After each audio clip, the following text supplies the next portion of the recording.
Preoccupazione per il Piave espressa dal presidente della regione Veneto Zaia mentre è in corso una procedura di autorizzazione unica regionale per la realizzazione di un villaggio turistico alla sua foce. Per il Partito Democratico in Consiglio regionale, Francesca Zotis, Andrea Zanoni e Jonathan Montanariello, le due cose non vanno evidentemente a braccetto e chiedono un chiarimento attraverso un'interrogazione.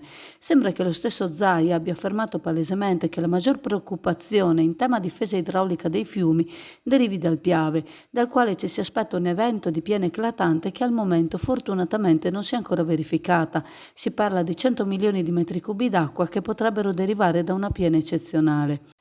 A fronte di queste considerazioni viene messo sotto la lente di ingrandimento dei consiglieri Dem il villaggio Valle Ossi a Eraclea Mare che andrebbe a sorgere proprio alla foce del Piave.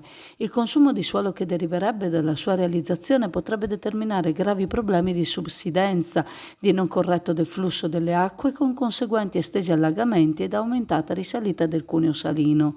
I consiglieri si chiedono quindi a che punto sia il cronoprogramma per la realizzazione di tutte le opere di difesa idraulica riguardanti il fiume Piave e di come si pone la giunta regionale rispetto alle gravi criticità legate al progetto di realizzazione di questo villaggio turistico.